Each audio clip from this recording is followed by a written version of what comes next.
Oh, good morning, everybody. Long time no see. This is Jake and Sam from Bench Points, touching base on the offseason with some monumental developments in college basketball and sports as a whole. Obviously, with the 5-5 ruling, throwing a complete wrench in the spokes that is already chaotic in the NCAA wheel. We have players that have graduated college and have potentially been drafted but not signed, eligible for a fifth year, along with a new portal window that makes absolutely no sense and everybody's confused about. Moving pieces here, moving pieces there, and just chaos as a whole. But we're here for it. Pop your popcorn, get your beer out, sit down, strap in, and let's see what's going on in the college basketball world here.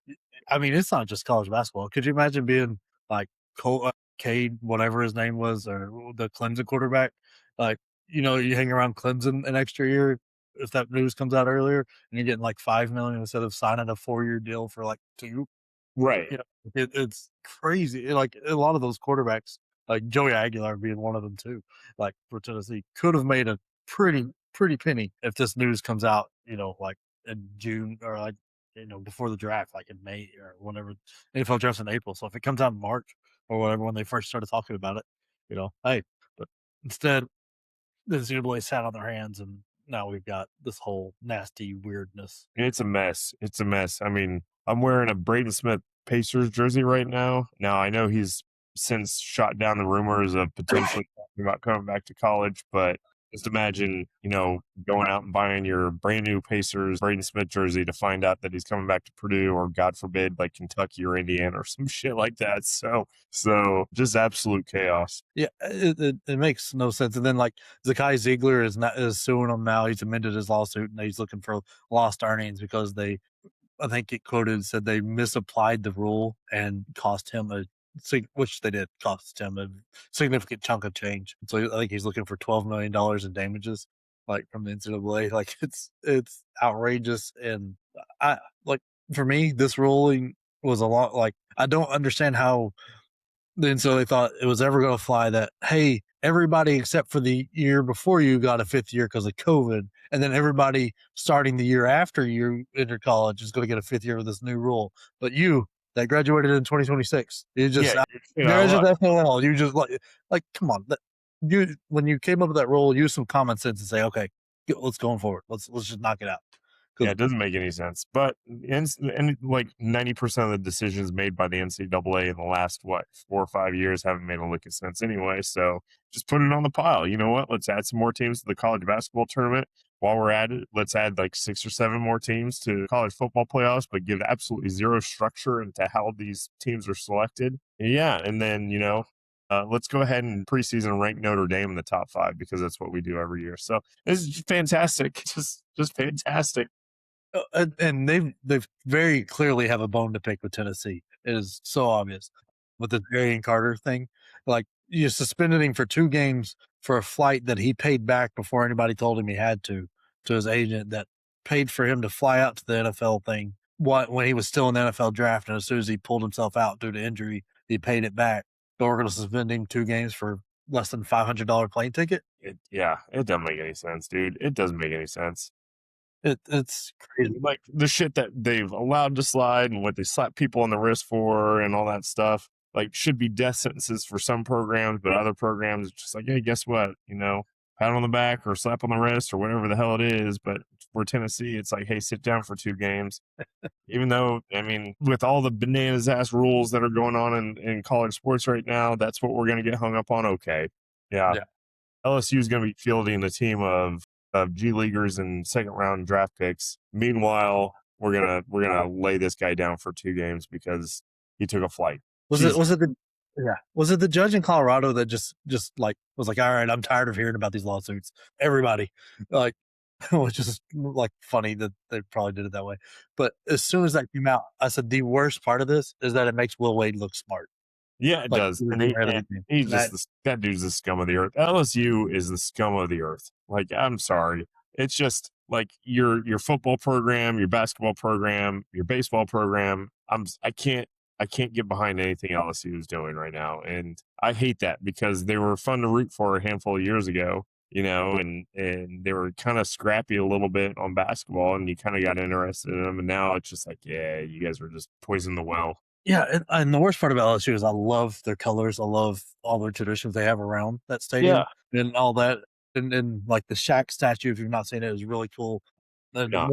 one of my favorite players of all time, Pistol Pete, played there. But now it's like I'm not sure that a nuclear bomb could clean like killing that would clean that place up. Like they're just. I mean, they hired Brian Kelly with no second thought that he murdered that kid at Notre Dame, putting him up in the camera stand in like 50-mile-an-hour winds, and hiring Lane Kiffin and letting him bring Ed Orgeron back in, bringing in Will Wade twice after they've stole money from the Children's Hospital. I mean, it's just It's insane, dude. It's insane. that's cool, and now he gets to look smart, and he's going to have a very very talented team as long as this injunction holds up because he went and just picked an all-star team of guys that couldn't quite make it to the NBA.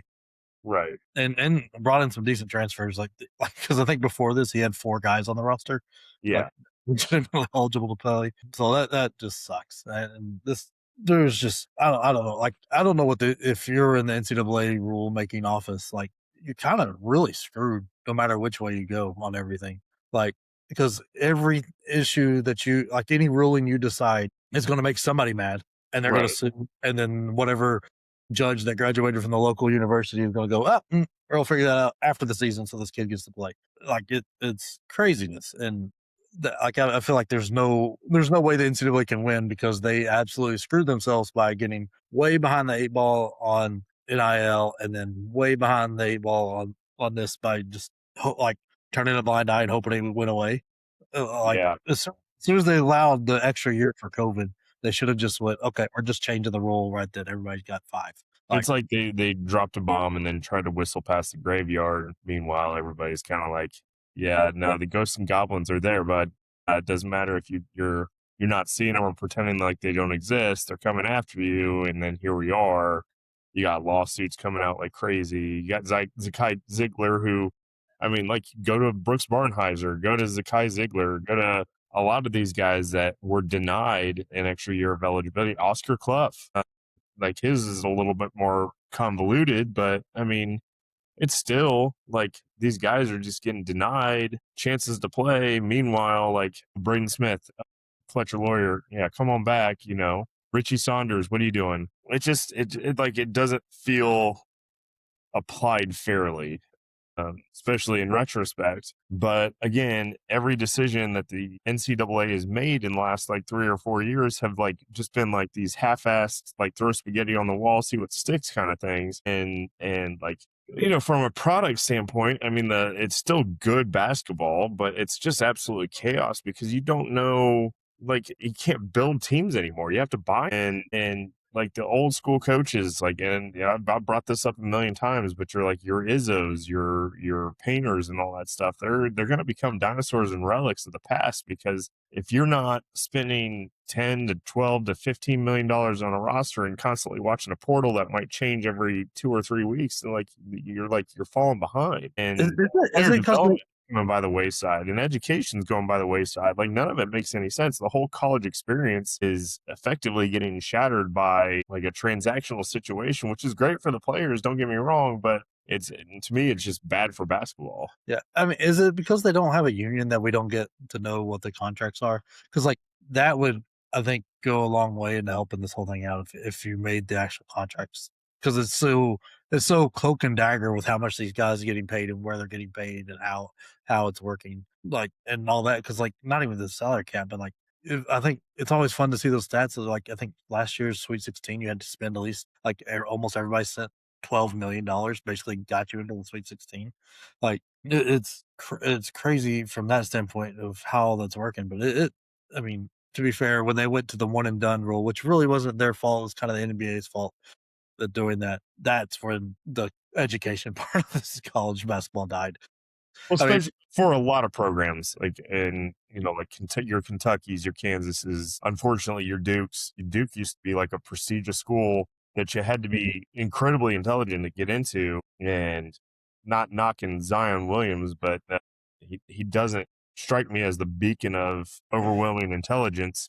yeah, Compared to your boozers from a handful of years ago, and your your Jason Kidds and stuff like that. Like, it's just, I don't know. It's just, it, like I remember Painter talking and like, he was just like, well, these kids are getting an education from Purdue University and like how much that means something. And that's fantastic. But, you think about it, like an education from Purdue University sounds great, but an extra $3 or $4 million from Indiana sounds better, and I and mean, that's unfortunate. That's unfortunately what's happening in basketball. I'm not saying Indiana's doing anything wrong or Purdue's not doing anything right. It's just that's the state of college basketball. Like it's no longer about building a team and like being successful for multiple years. That's why like what UConn did a couple of years ago, going back to back, is so remarkable. And like Florida being this steady and Duke being this steady is remarkable because they're constantly busting their ass in the offseason working to build these programs piecemeal as opposed to like developing one. You get, your juniors that can, start for an entire season. They become seniors and then they're fantastic because everybody knows who they are and they knows what they can do and they were successful in the year before. And so you have that carryover and you just don't have that anymore. You don't see that anymore. So yeah, it's just yeah, where we're at. it's a bit frustrating because like the thing is like with Purdue, you're like you still get to kind of build these parasocial relationships with the players. I feel like you gotta get to know them, watch them improve. Like even like it's not even just the one and done like top tier freshmen. It's everybody's getting these guys from the transfer portal that show up for 1 year and then take off. Like I mean, Tennessee's fallen victim to that, and so you don't really like it. Kind of kills the legacy aspect of it because like it's. I mean, it doesn't seem like we're gonna get too many more retired jerseys because guys are just hired mercenaries Yeah. versus like kind of working through it and like earning all that respect and love. And that's all well and good, I guess. Whatever works. Like I'm cool. It's always been a weird thing. Like coaches can transfer from whatever, but players were tied to having to sit out a year. Right. But that like so, it was fine to see that go. But man, it's gotten outrageous with it. And now you had this 5th year in with this new extra transfer portal thing that, like, I mean, I'm just waiting to see somebody cut to get one of like you can't tell me that if Keyshawn Hall, like the dude from Auburn, wanted a spot on your team, that most teams if they felt for sure that this injunction was going to hold would not think twice about cutting somebody they didn't know to get that extra. Like Right. he was a fantastic player, or like if Braden Smith came knocking on your door, like, yeah, see you, little high school kid. We'll find you next year after you go play in the MAC or something. Right. Like it's. I'm waiting for that to happen once if it ever gets fully settled that this is going to happen. It won't surprise me that if something like LSU just like cuts with some freshman just to like get him in or stuff like that. Like and then you wonder what draft decisions would have been made too. Like they just did not one this. What they should have done is because your two major sports are basketball and football. Like no, like I love college baseball, but nobody really cares what happens there. But you should have either waited till November to come out with this, so that way you don't have this whole thing with basketball and then football doesn't get weird, or done it in March. Because like doing it anywhere in between there puts everybody in this weird position from in your two major program like sports moneymakers with football. Like I mean, like I said, there's guys that went undrafted, or I mean, like Diego Pavia is a great example. You tell me he wasn't going to get whatever he asked for at Vanderbilt. Right. Like, Right. and like guys like that would have made different decisions, and they've just ever since COVID, they have just NCAA has not thought about anything. They're just like, well, I don't like this, no more of that, and like they don't think about anything like more than half a step ahead. It's like my kids, like they'll jump off the couch just because it looks fun and not think, what if I don't make it, or oh, there's somebody laying there, maybe they don't want to be jumped on. Like I don't know, it's That's ridiculous. happened to me, Jake. Yeah, It was me. It was me down there. yeah. It's chaos and whatever. It'll be. I mean, the side effect, the best part of this is the product on the floor is going to be better than it ever was. Because Yeah, I mean, I hope it is. Like, I don't think, like I said, I don't think the product's going to change. I think your landscapes are going to change. Like, who's going to be good and who's going to be all that stuff is going to be changing year to year. Yeah, like your programs with a shit ton of money, I think, are going to stay at the top there. Like your UConns, your Dukes, your Floridas, they're all going to be up there just because they have the resources to get some of the best players in the world, both at like coming out of high school and internationally and from the transfer portal. But then it's just like, who's putting the right pieces together? Who's doing what like Michigan did last year? Who's doing what, Will Wade's doing for this year?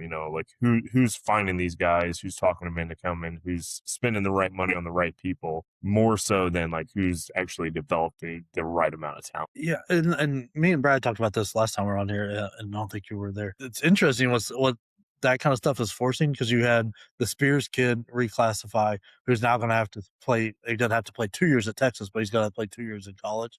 Yeah. That Boom J that went to Duke from international, the Eastern European dude that went to UCLA, who's a fantastic player. I'm not even going to try to pronounce his name.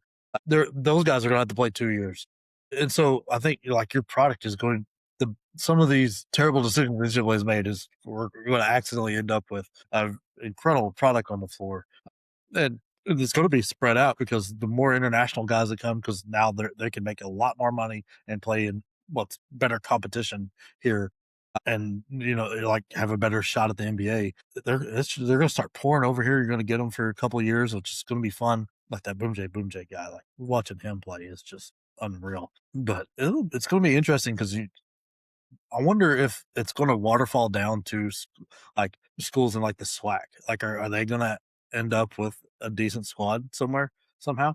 Yeah. Like, Somebody will. Yeah. yeah, like it, because I mean, if they can scrounge up the money to pay one of those guys, so in basketball you get one guy and you can really flip a season. So I don't know. It's at least so yeah, ISU Larry Bird. yeah. I mean, Find your dick or French Lick, right?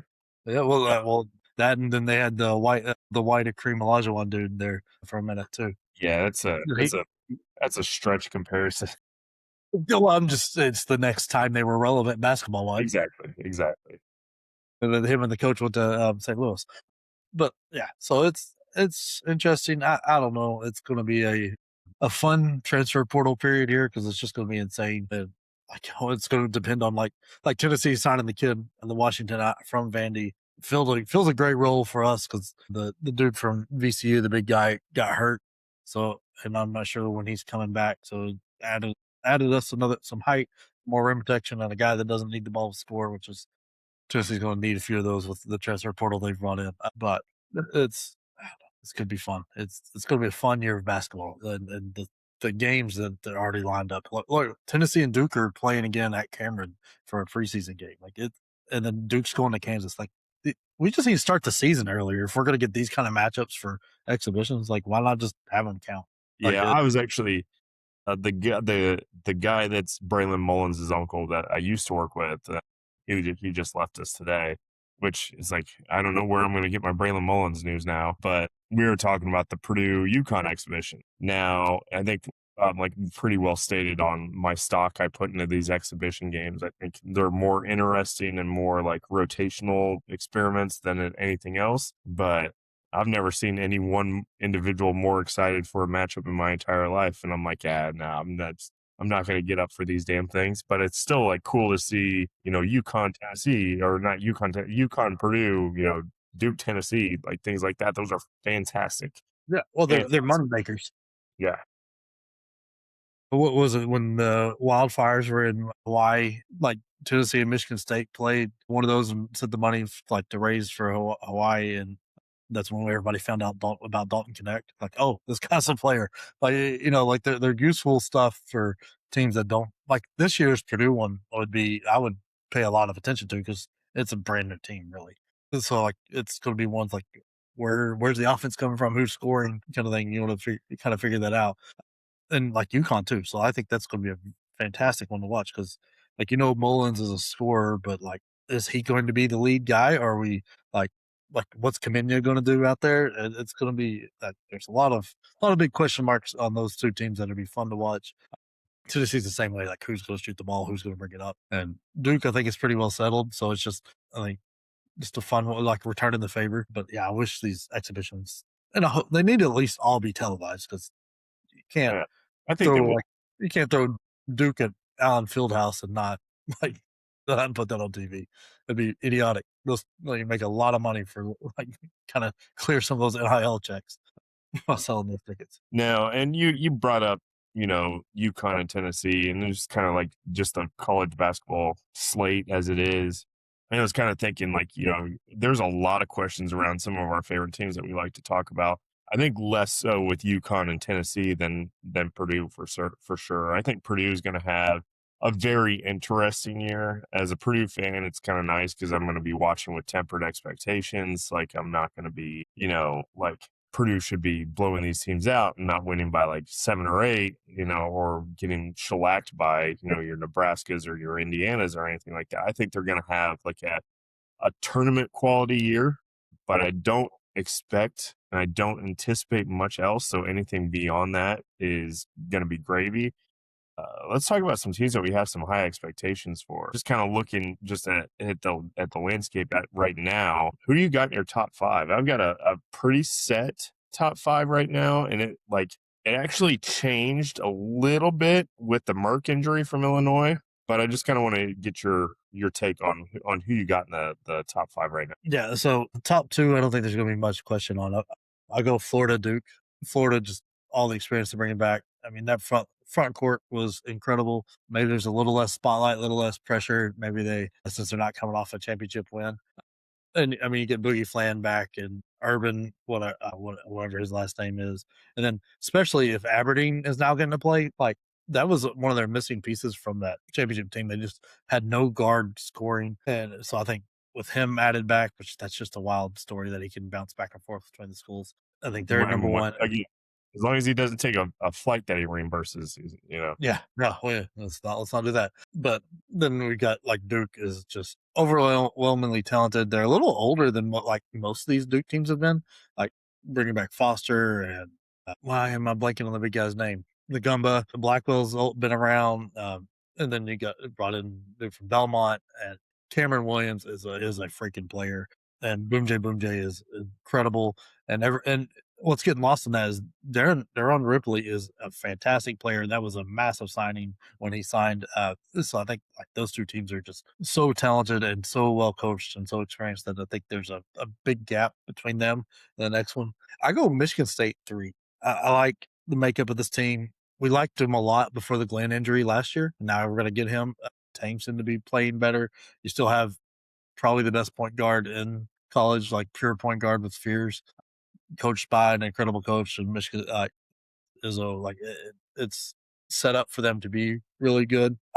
This is where I would have had Illinois. Right. The Merck injury. So is now with the Merck injury, is it 6 to 8 weeks or is it season? Because I'm hearing, I think the optimistic approach is 6 to 8 weeks, which is akin to like Braylon Mullins at the start of last year for UConn, and they weathered the storm. For Illinois, it seems like this might be a bigger hit. Yeah, I'm thinking it's a large hit in my book, like because he was such an important player to that team last year, and the guys around him. I mean, besides Stojakovic and maybe Stefan, like aren't like let me have the ball, I can make something happen, guys. Like whether it's a pass or dribbling the ball, like scoring themselves. So I don't know. And their issue last year was they were not a quick defensive team. They were very long and they played good defense, but that kind of came back to bite them a little bit when it came to playing the elite teams. And then you lose a guy like that. I don't know that you replace him. And like the Boswell hit is going to be larger than most people expect. Yeah. That guy was their oddball defender last year. And when he was hurt, they dropped. That's when Illinois looked rough. The roughest part of the year. And then when he came back, they came storming back and we're back to being the top tier team. So I think his defensive loss is bigger. So I'm not sure where I have them now, but I want to know more about that injury, but that I would have had them at forward, but instead I've got Louisville. I think, and all this chaos and the other like transfer portal announcements and signings and like all the news with Kentucky and swinging and missing, and then bringing in Monsilovic and all that, getting a little lost that they brought in a fantastic class with Bedinga and Shellstad being there. They've got some very good returners. I love the guard. Like they've got the 5-star center that they have is fantastic. It's kind of like we were talking about Houston last year. Like you knew big guy from Houston, he's going to be good. It was the point guard. God, why am I blanking on everybody's name now? No, because it's changed a million times, so we're not Yeah, 100% sure if these rosters are still real. yeah, but like Kingston Flemings was the one you wanted, like ended up having the biggest impact. I think this Zane guy from Louisville will have the biggest impact on this team. And he's a bigger guard, can handle the ball, shoots the ball well. It's a little bit slow, but when you have a shot blocker like Badinga behind you, you can afford to be a little bit slow because he can, you just eat the three and then he makes you take a 14-foot shot and so the layup. So I think Louisville with Kelsey coaching is in a fantastic place. And then I really like this Texas team with the addition of Spears. I don't like the coach, and I'm worried about a little bit of the fit with a Punch and Volkaitis. But now that the offense doesn't have to fly through those two all the time, you got a like stud player in Spears out there. It's going to be like I think they're going to be very very good and very talented and really a team you don't want to see. So they're sneaking in there at 5. I'm pretty close, Jake. I have Michigan State outside of my top 5. I had Illinois as my 3 literally until like 2 days ago. So mine's changed a little bit. Florida and Duke 1 and 2. If you picked anybody else, I'm sorry, you're wrong. Just plain and simple. 3. Here's where I get a little murky. Again, that was my Illinois spot. I have tentatively moved Texas into the number 3 in my list. Again, like to what you pointed out a little bit ago, massive haul in the offseason, got a lot of great pieces. Took a team that had no business going to the Sweet 16 to the Sweet 16 and was on the cusp of an Elite 8. Yeah. And then I've got UConn. I understand that they've got some injuries, but this could be a breakout year for Braylon Mullins. I mean, he's got some experience. They've got the pieces. They've got the best effing coach in the sport, and like you can never count out UConn. And then for my number 5, I've got Tennessee. And I know you and Brad aren't going to like that because you guys hate being optimistic about your team. But give me a Rick Barnes defense with the offensive firepower that they've just added. And I think you have something special there. I think they're going to be tested early and often. But I've also got them as my favorite for the SEC outside of Florida. So I think Tennessee is going to be fighting tooth and nail with Florida for the SEC championship this year. And like I said, if they can get that offensive firepower to buy in on Rick Barnes' defense, like this could be a Final Four quality team. Yeah, and my disagreement is the same one with Connecticut. Why I don't have them in the top 5. Like I want to see your pieces work. I like Terrace Reed for Connecticut was such a monster part of everything Yeah. they did. How are you like? What are you fixing? Like, and it's not that they can't do it or whatever. Like the talent's there. They've got. I don't know that you're going to replace that player that easy. So to come in the top 5, I'm like, it won't shock me if they end in the top 5. But I'm like, okay, look, show me what you put together a little bit here before a full believer, because I'm not a believer in the offensive power of Kaminya whatsoever. Watched him at Duke. He thinks too much. Well, so I say this at Duke, he thought too much. Like for the elite level that they were playing, there was a little bit too much thinking with the ball. And he was a freshman, so maybe that changes things. Maybe he gets too early and he unlocks something that Shire couldn't. But he's a little bit slow in his decision making offensively, and I think that holds him back. And the same thing with Tennessee. Like you've got, in all intents and purposes, a brand new stinking team. Like it's everybody is brand new, and there's not a true point guard on the roster. Like or Hill and like Juke Harris, Day Ames, and Hill all relatively played like the 2 guard. None of them were a true point guard. And I mean, then you add in Jalen Harrison. Like a lot of these guys carried the offensive load for their respective teams last year, and so like who's going to like distribute that ball around? And so I want to see it work before I full in on it. But like the team, no talent wise, they're there. I just let me see it work a little bit. That's why I think Duke and Florida are a good leap ahead. Yeah. They're not only do they have more the top 5 talented roster, but they also have a continuity. That's why I added that. Go ahead. Go ahead.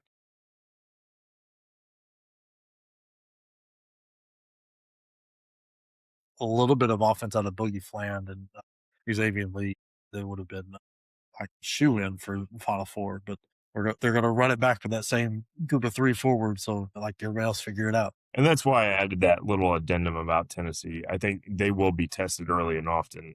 But I think come SEC season, I think that's when they're going to really start to stand out. So, but we'll see. Obviously, it's the mystery bag of the NCAA offseason now. You don't know what you're going to get. So, like it's like IU, for example, like has put together some incredible transfer portal teams that have just not gelled, and they wound up missing the last 3 tournaments. So yeah, it's like, and I'm not saying that they're not going to make the tournament this year, because by all accounts, they should wind up a top 25 team. They should actually probably wind up a top 15 team and do some damage in the tournament this year and probably be better than Purdue, but we'll see if it actually works. So, yeah. Oh, I mean, the 5th-year thing worked out good for one of their guys too, yeah, who's been playing with them in these exhibition things where I don't know if you can take anything out of it because they're beating teams by 50.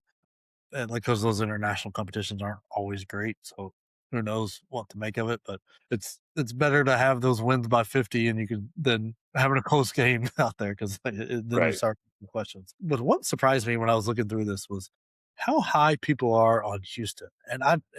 There's 2 teams, Houston and Virginia. I don't see it with Houston. I don't like. I just doesn't. I don't think the offense is there for 'em.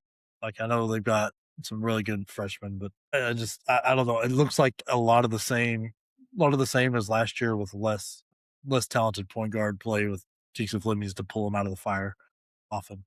Because I don't think you're going to find that twice in back-to-back years. And so it just shocked me at how many people had them inside the top 5 to 10. I've got them outside of my top 15 right now. Yeah, like I'm way down there, and then Like, Virginia shocked me too.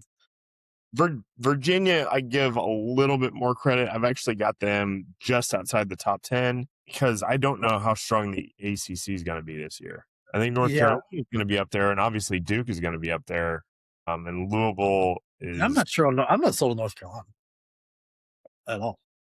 who's that? There's the big man out of South Dakota that they're trying to get to kind of shore up the last piece, although Purdue is fighting them tooth and nail on it, I guess. Colton Fens? Yeah, something like that. Can't remember. Is that what his name is? Oh, that's going to drive me nuts. Is that what his name is? I know. I know their big win was getting Avidalis or whatever from Virginia Tech. But that was a big win for him.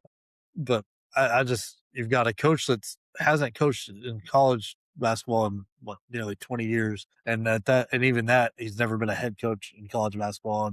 And as much as basketball is the same game, the NBA level of player versus your mediocre level of college basketball player is just as wide as the Grand Canyon. And so I just like he knows the game, but like can he coach those guys up that don't have the skill that your 10th player on your NBA team, who would be the best player on any college team? Can he pull that off? Wait to see. I think big guy Henry Vessar leaving murdered any real hopes they had of being a top tier team this year. And I think he was foolish to leave because he ends up being a 2nd-round pick, and that he would have made a lot of money and then would have had NBA coaching behind him and being the star of the offense. But a team, and after last year, you're going to make fun of me. Team that I was very close to putting in the top 10 that I've got some questions on, but Miami, I think, I love Miami. Fantastic job coaching last year. But then, like my whole hesitation on them was like, he's not done it before. Let's see what he puts together. And they struggled out of the gate a little bit, but they came through and were a fantastic team by the end of the year. The Shelton Henderson guy that he brought with him from Duke, amazing get. Bringing in a Caden Lewis this year is going to be is another fantastic get. Samoto Cyril, as much as I don't like him as a guy, I think he's a fantastic center for him to have. And LJ Kaysen, got hurt in February, right? Like he tore that ACL in February. Like, are we expecting him to play this year? I think like he's expected to play, but I don't know where he's going to play. Well, he's at Miami. He signed with Miami. Did he? Okay. Yeah, that's why I brought him up. Like he's like, just like, will he play at Miami like this year? I think he will, but I mean, I don't know how healthy he's going to be, just because those injuries don't tend to heal real well. But yeah, I loved Miami last year, and I hate that Purdue had to play him because, one, I think I was high on Miami all of last year, And like I was like, it's gonna have to come to an end, and I hope it's to Purdue. And it was interesting that first half. CJ Cox, I think, saved Purdue's season with that 9-point flurry. They played fantastic and they looked well coached and they had a good scheme. And I think they're going to be right in the mix again this year. I don't know what their ceiling is, but I could definitely see them in the Sweet 16, Elite Eight. Yeah, they're well. As I said, I think the ACC is down because the bottom is so low. Yeah. But there's some real decent, real good teams there. Speaking of the ACC, have you seen this stuff about Boston College's coach No, huh? firing everybody because it stunk of losing? Like to the point he fired the local radio guys. That's awesome. Can he do that? It happened. I mean, I don't know if he was the one, like he got to like to pull the trigger, or if he just kind of flexed his muscle and made somebody pull the trigger. But that's kind of shitty to me. Like, Yeah. those, like you, and in my opinion, your local radio guys need to be there from good coach to bad coach to terrible coach and on the way up, because you want your local dudes to know the history, to talk about like, oh yeah, look at how much better he is than what like whoever your last guy was, like, and kind of like your fans develop a relationship with those dudes, and that, I don't know, I think that was not a great move. I mean, those guys might have been. I don't listen to them. They might have been terrible, so they might have been fired for a completely other reason. Entirely possible. But that would leave a bad taste in my mouth if a new coach came in and just said, "You all get out of here," because it's not like they had anything to do whatsoever other than call the games that went terrible for Boston College. Unless this was like a major league scenario where it's like one goddamn hit. You can't say that on the radio. Oh, fuck it. Nobody's listening. Yeah, 100% what was I get it, like, but that was interesting. But I don't know. But there's some fun teams that made a lot of noise in the offseason. Like, is Kansas going to get? I don't know that I trust Tyron Stokes. I don't know to not be Darren Peterson again. Like his mind has been on the NBA from probably middle school, if not earlier. And once again, I don't have Kansas in my top 20. I've got them in the top 25. I don't have them in my top 20 though. Like, honestly, it's like I've kind of sold all my stock on Kansas. I know I talk a lot of shit about Kansas and Kentucky, but they're blue blood programs, right? They just have fallen off, and I think this is going to be Bill Self's last year. I'm honestly shocked, because this is the second time in recent years that he's had some heart issue that made him. It's like the third time, I think, isn't it?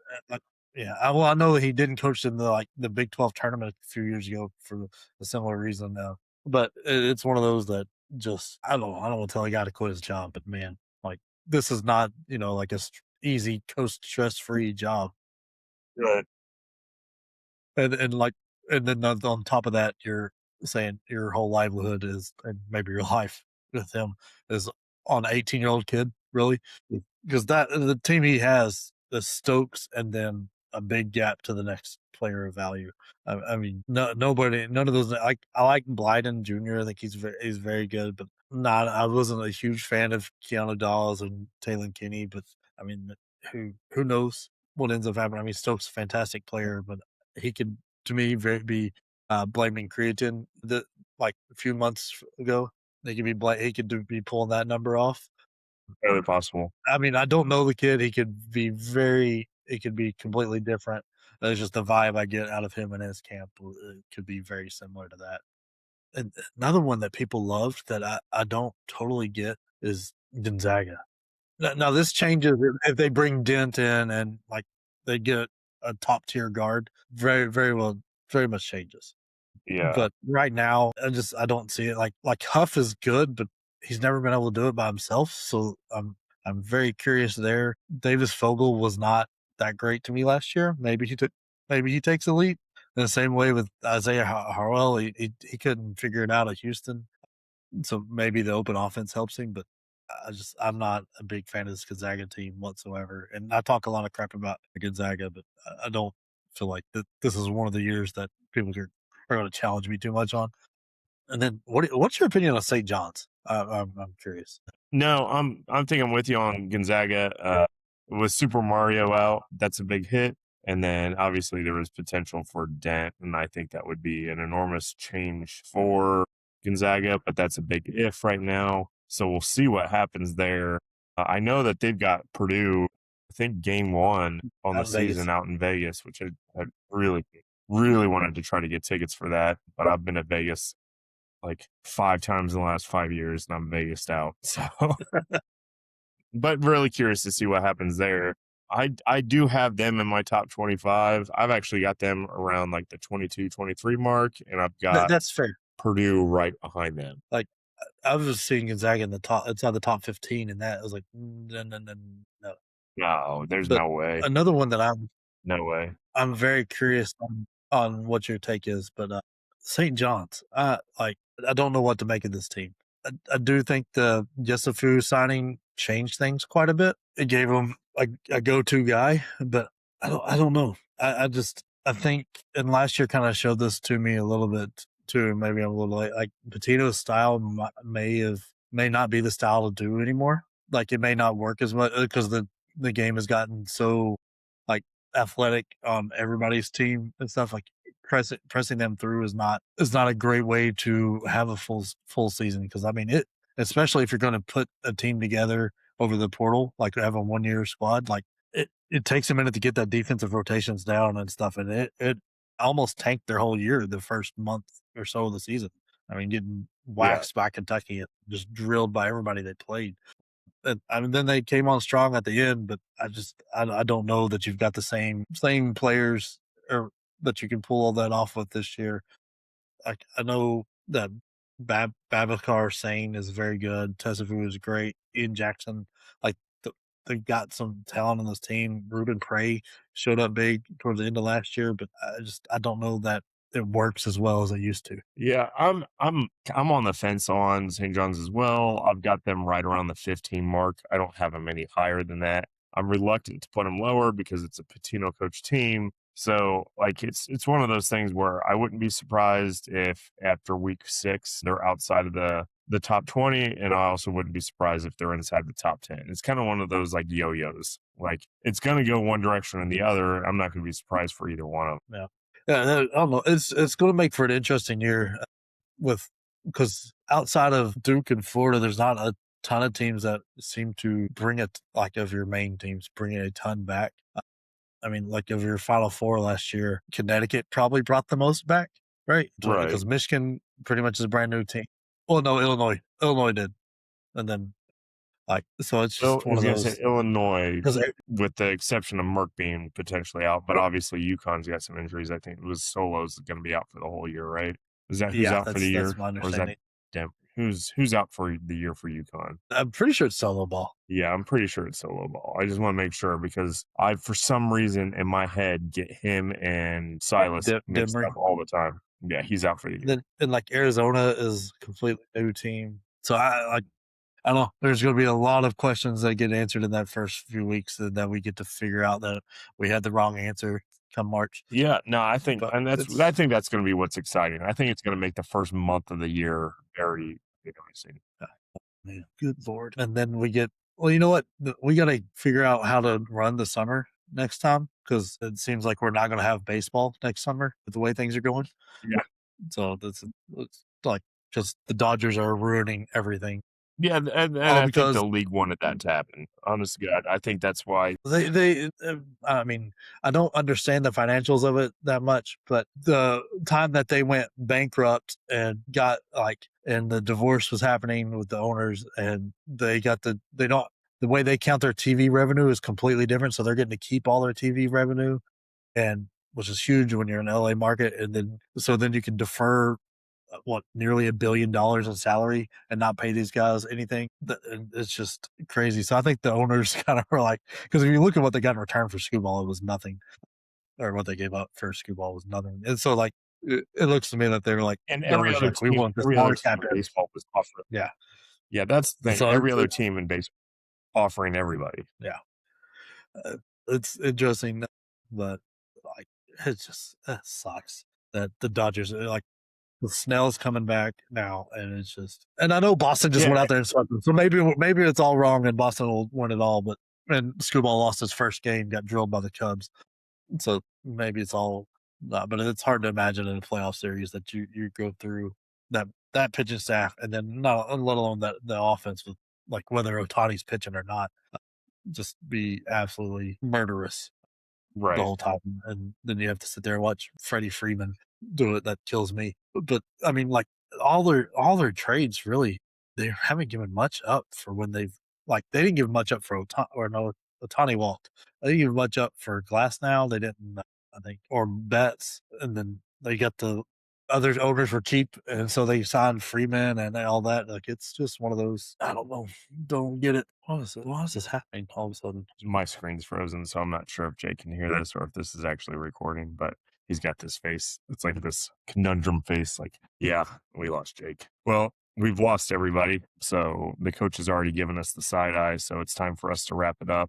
But just remember, if you think you know college basketball, guess again, because it's going to change tomorrow and it's going to change the day after that, and nobody's going to know what's going on. And that puts